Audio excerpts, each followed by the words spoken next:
Hello everyone, welcome to week 5 practice problems. Today we're going to talk about the first problem, energetic molecules. The speed of a molecule in a uniform gas at equilibrium is a random variable v whose probability distribution is given by the following expression. Find the probability distribution of the kinetic energy of the molecule W, where W is equal to mv squared over 2. Assume that kb and m are constants. So we have here a problem of functions of random variables. So what we want to get is the probability distribution of our kinetic energy, F sub W of W, given that we have the probability distribution of the speed of the molecules, capital V. So we know that from physics that the kinetic energy of a molecule is given by mv squared over 2. Okay?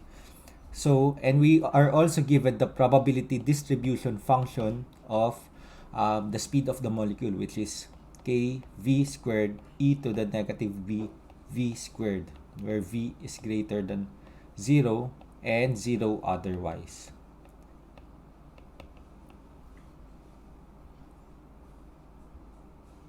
Okay. So the first step in solving this kinds of problem is to express this the random variable of interest as a cumulative distribution function. Okay. So we know from our previous topics that the cumulative distribution function, or CDF, is expressed as the probability that the random variable is less than equal to the parameter small w. Okay, so if we have this expression, we can now express this random variable with respect to the random variable that we know. So that is capital V. So capital W is equal to mv squared over 2 less than equal to W. And then we manipulate further this expression. So we have here capital V squared less than equal to 2W over m. But we know from inequalities that this is equal to probability negative square root 2W over m less than equal to capital V less than equal to square root of 2W over m. This is the expression of the CDF of capital W in terms of the random variable capital V. Okay. And we know we can also express the CDF of W in terms of the CDF of capital V. From this expression, we know that this is equal to F sub V of square root of 2W over M minus F sub V of negative square root of 2W over M. Now, another thing is that this expression, okay, this second term here, we know that the inside of this parenthesis is a negative number, right? And from the original distribution function, if the parameter of the random variable v is negative, okay, then the probability distribution is 0. Then we are sure that the CDF is also 0. So that just implies that this is equal to 0 since f sub v of v is equal to 0 when the parameter v is less than 0. So we just have to focus on this one. Okay, so let me just write that f sub w is equal to f sub v of square root of 2w over m. Now, if we want to get the probability distribution function of W, we can just differentiate both sides with respect to the parameter W. Okay, so differentiate with respect to W. Therefore, we get from the left-hand side, the probability distribution is equal to the derivative of the right-hand side.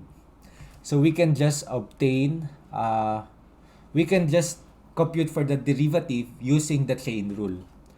So we know that the derivative of the CDF if small f with the parameter inside square root of 2w over m. And then we differentiate also the expression inside the parentheses. So that is equal to 1/2 times 2w over m raised to negative 1 over 2 times 2 over m. Okay? So now, we know this expression. We just substitute the parameter v here with 2w, square root of 2w over m, giving us the following expression. Okay? F sub w is equal to k times square root of 2w over m, quantity squared, e to the negative b, square root of 2w over m squared, times the expressions here, 1/2 2w over m to the negative 1 over 2 times 2 over m. And we just simplify further, we will get k times 2w over m e to the negative b 2w over m times 1/2 times 2w over m raised to negative 1/2 times 2 over m. So this will be cancelled. And then finally, we will obtain k over m times, okay, 2w over m raised to 1/2 times times e to the negative b times 2w over m. Okay, so this is our probability distribution function. And again, this is also a piecewise function where w is greater than 0 and 0 otherwise. Okay, so that is how you solve this kind of problem. Thank you, class, for listening.